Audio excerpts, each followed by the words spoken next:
8절 말씀 한번 읽어드리겠습니다. 나홈서 2장 8절입니다. 니느웨는 예로부터 물이 모인 못 같더니 이제 모두 도망하니 서라 하나 돌아보는 자가 없도다.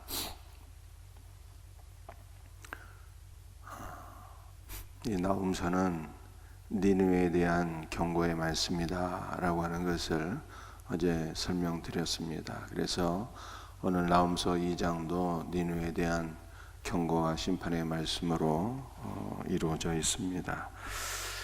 2절 말씀은 니느웨는 예로부터 니느웨가 존재하던 그날로부터 물이 모인 것 같더니 이렇게 얘기하고 있어요. 축복의 물 같다라고 하는 뜻입니다. 여러분들 이 고대 근동 지역에서는 물론 지금도 그렇습니다만 비가 안 오잖아요. 우기 때만 비가 오고 거의 비가 안 오는 지역이기 때문에 물은 그 자체가 생명이요 축복인 것입니다. 그러니까 니느웨가 존재하던 그날로부터 모인 물에 못 갔더니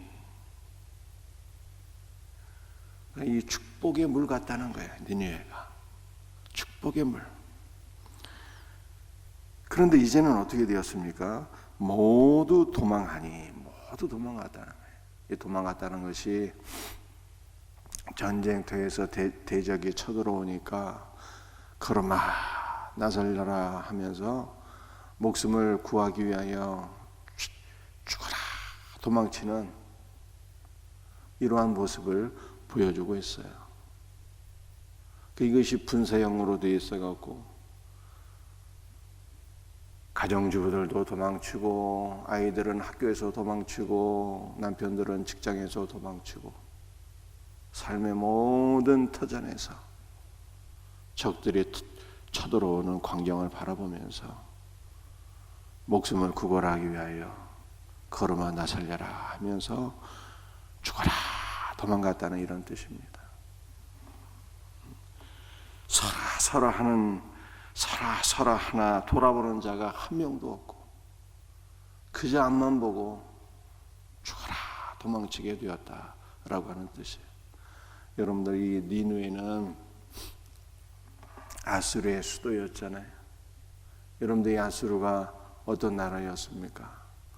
고대 근동을 지배하던 강대국이었는데 얼마나 영광스러웠을까요? 이 나라가 얼마나 영광스러웠을까요?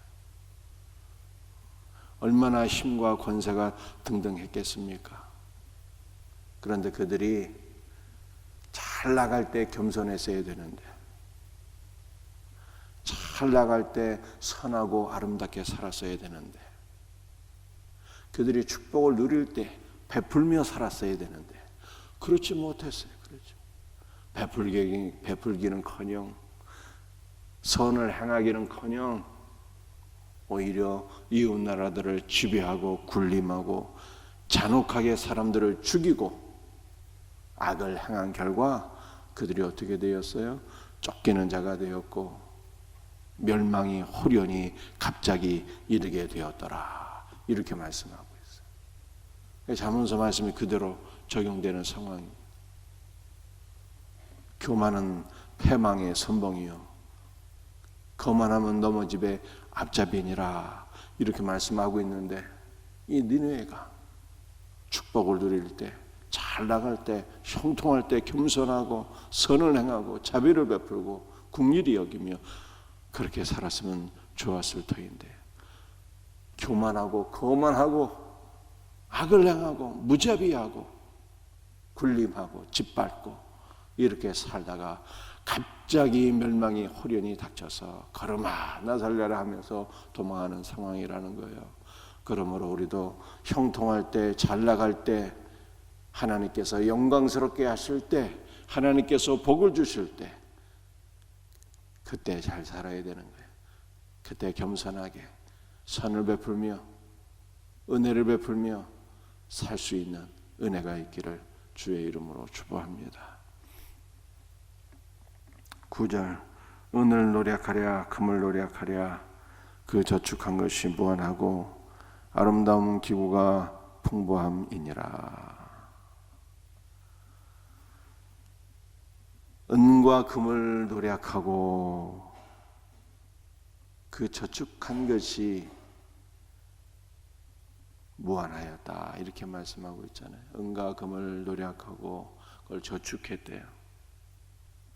여러분들이 저축하다라고 하는 단어가요, 정리하다, 배열하다, 가지런히 놓다 이런 뜻이에요.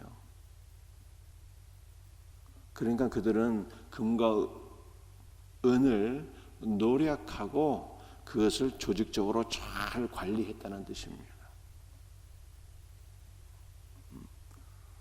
여러분들 금과 은을 노력하고 그것을 잘 조직적으로 관리했다는 것은요, 그들의 부와 그들의 권세가 영원하리라 이렇게 생각했기 때문이죠.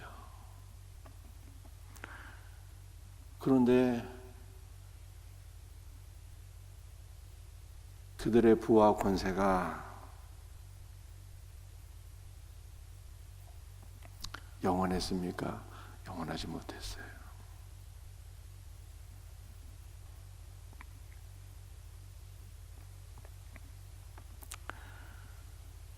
물질은 영원한 것이 아니다 라고 성경에 말씀하고 있는 것이죠. 물질은 영원한 것이 아니에요. 여러분들 물질만 영원한 것이 아닌 것이 아니죠. 10절 말씀 한번 볼까요? 니느웨가 공허하였고 황폐하였도다 이렇게 말씀하고 있어요. 니느웨가 공허하고 텅 비고 황폐한 광야처럼 되었다 이렇게 말씀하고 있는 것이죠. 여러분들 니느웨는 이미 설명드린 것처럼 아수르의 수도예요. 그런데 이 니느웨가 고대 근동을 지배하던 강대국이었는데 멸망해서 황폐한 버려진 들판처럼 그렇게 되었어요. 니느웨가 바벨론에 의해서 멸망을 당하게 됩니다. 원래 이 아수르와 바벨론의 관계를 보게 되면요, 바벨론이 아수르의 식민지였거든요. 나중에는 바벨론이 더 강성해져 갖고 아수르를 점령하게 돼요. 영원할 것 같던 제국이 바벨론에 의해서 무너지게 됩니다. 여러분들 바벨론도 영원했습니까? 바벨론도 영원할 것 같던 그 나라가 영원하지 못했어요. 메데바사에 의해서 무너지게 됩니다. 이 메데바사는 바사라고 하는 단어는 페르시아를 가리키는 거죠. 무너지게 돼요. 메데바사는 또 어떻게 되었습니까? 메데바사도 영원하지 못했어요.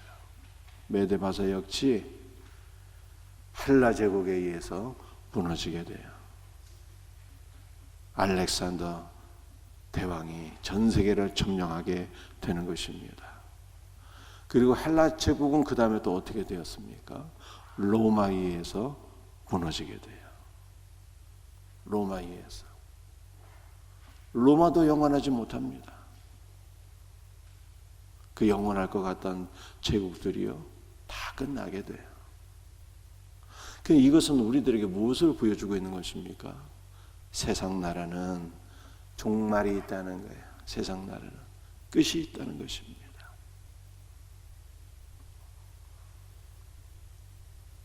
조선도 끝이 있었고, 대한민국도 어떻게 될까요? 대한민국도 영원할 것 같은데 영원하지 않고 세상 모든 나라는 다 끝이 있다는 거예요. 미국이 영원할 것 같지만, 러시아가 영원할 것 같지만, 중국이 영원할 것 같지만 다 종말이 온다라고 하는 것을 성경은 우리들에게 이 아수르 니느웨를 통해서 다 보여주고 있는 것이죠. 그렇다면 세상의 종말이 오게 되면 그 다음은 어떻게 되는 것입니까? 세상의 종말은 예수님에 의해서 오게 되는 것이죠. 우리 예수님께서 천지를 창조하셨고 지어진 모든 것이 그가 없이는 된 것이 없느니라 이렇게 말씀하고 있잖아요. 태초에 하나님께서 말씀으로 천지를 창조하셨는데 천지를 창조하신 그분에 의해서 세상 역사가 끝이 오게 되는 거예요. 끝이. 우리 예수님께서 재림하심으로 말미암아 세상 역사는 끝이 오고 그 다음에는 최후의 심판이 있고 영원한 하나님의 나라가 우리를 위해서 준비되어 있다. 이렇게 성경은 말씀하고 있어요. 영원하신 하나님의 나라. 새 하늘과 새 땅이 오게 되는 거예요. 거룩한 성 새 예루살렘이 우리를 위하여서 예비되어 있는 것입니다. 그러므로 우리는 무엇을 바라보고 소망하며 살아야 되는 것입니까? 다시 오실 예수님 그분을 바라보며 살아야 되는 거예요. 이 땅에 소망을 두는 것이 아니라 다시 오실 예수님 그분을 바라보고 영원한 하나님의 나라를 준비하며 살아야 돼요. 준비하며. 거룩한 성 새 예루살렘 천상의 교회를 사모하며 우리가 그 천상의 거룩한 교회 새 예루살렘으로 지어지기를 간절히 소망하며 살아야 되는 것입니다. 사랑하는 성도들이요, 여러분들 우리의 삶은 어떻습니까? 금을 얻고 은을 얻고 이것을 저축하고 우리의 물질이 우리의 삶이 영원할 것처럼 이렇게 생각하잖아요. 그렇지 않다고 성경에 말씀하고 있어요. 여러분들 우리가 금과 은을 모은다면 그것은 다 무엇을 위함입니까? 하나님의 나라를 위하여 모아야 되는 거예요. 그 하나님의 나라를 위하여 사용해야 되는 거예요. 우리의 모든 것은 다시 오실 주님을 위함, 우리의 모든 것은 영원하신 하나님의 나라를 위하여 우리가 거룩한 성 새 예루살렘으로 세워지기 위하여 소망하고 기도하며 그렇게 우리가 거룩한 성 새 예루살렘으로 지어지기를 구해야 되는 것입니다. 사랑하는 성도들, 우리 흔히 이런 말이 있잖아요. 엄마의 뱃속에서 10달은 이 땅에서 100년을 준비하기 위함이요. 이 땅에서의 100년은 영원한 삶을 준비하는 거예요. 아기가 엄마 뱃속에서 영원히 살 것 같은데 영원히 사는 것이 아니라 고작 10달이라니까 그 10달은 이 땅에서의 100년을 준비하는 거예요. 우리는 이 땅에서의 100년이 영원할 것 같은데 영원하지 않아요. 이 땅에서의 100년은 영원한 삶을 준비하기 위한 기간인 거예요. 그러므로 오늘 우리가 다시 한 번 더 깨닫고 정신 차리고 물질도 잠시요, 제국도 잠시라는 거예요. 이 땅의 삶은 잠시예요. 순간인 것입니다. 다시 오실 주님을 바라보고 영원한 하나님의 나라를 소망하며 그 나라를 위해서 살아가야 돼요. 오늘 하루도 우리가 주 예수 그리스도와 연합되어서 거룩한 새 예루살렘으로 지어지기를 소망하는 이와 같은 은혜가 있기를 주 예수의 이름으로 축복합니다. 기도하시겠어요?